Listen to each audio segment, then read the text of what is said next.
டேய் இந்த குளிர்ல எங்கடா போறது? வீட்டுல புது புது படமா போட்டுருப்பாங்கடா, வாங்கடா போயிட்டு பார்க்கலாம். டேய் இவனோட டிவில இருக்கிறான், இவனை பேசுறதே அவனை கைட்டி விட்டலாமாடா? டேய் நானும் வரணும். அப்பா என்ன மட்டும் விட்டு போயிருங்கடா. அப்ப என்கிட்ட சூப்பர் ஐடியா இருக்குடா. என்னடா பிளான்? சித்ராக்கா வீட்டு கொல்லிக்கு போறோம், மாங்காய் பெறுகிறோம், சாப்பிடுறோம், கிணத்துல ஆட்ட போறோம், முடிஞ்சா மீனை பிடிக்கிறோம், அங்கேயே வருகிறோம், அங்கேயே சாப்பிடுறோம். சரி இதெல்லாம் ஒர்க் அவுட் ஆகுமா? இதெல்லாம் ஒர்க் அவுட் ஆகும்டா. நானும் காலைல எழுந்து சீக்கிரமா மாடு கட்டிட்டு வந்துடுறேன்டா. நீங்களும் வந்துருங்கடா. என்னடா இது ஊருக்குள்ளேயே சுத்தி நிக்கிற, வாங்கடா டவுன் பக்கம் போலாம்.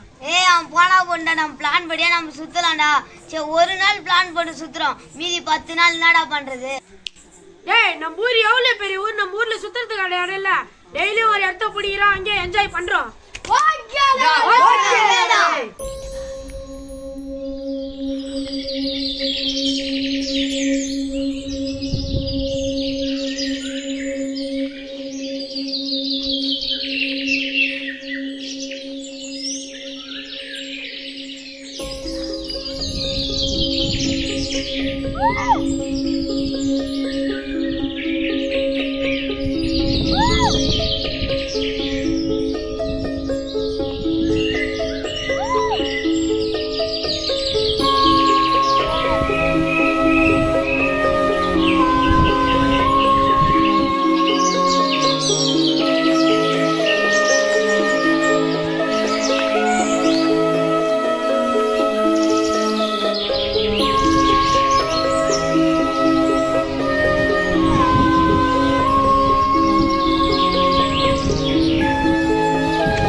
சந்தோஷமா இருக்கிற மாதிரி சொல்றீங்க.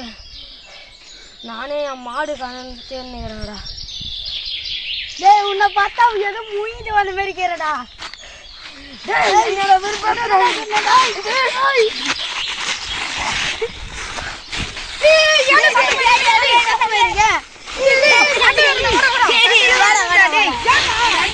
டேய் நம்ம என்ஜாய் பண்ணதாண்டா வந்துக்கிறோம். ஏன்டா வந்துட்டு அவளால அவன்கிட்ட சண்டைக்கு போய் நிற்கிறா? நீ கம்முன்னு இருந்தாதான்டா. அவனே மாடு வேணாம் பொண்ணு டென்ஷன்ல இருக்கிறான். அவனால சண்டைக்கு வரா. நீ என்ன சொல்ற? என் மேல கை வச்சிட்டல, உன்னை நான் சும்மா விட மாட்டேன். நீ வந்து அடிச்சு வரா பாப்பா. டேய் என்னடா நீங்க ரெண்டு பேரும் சண்டை பண்ணிக்கிறீங்க? மாடு தண்டை காணாம போச்சு. நம்ம போய் கிணத்துல குளிச்சுட்டு மாங்காய் சாப்பிட்டு போயிட்டு கும்பலா சேர்ந்து மாடு தேடுவோம்டா. சாரிடா. டேய் சாரிடா.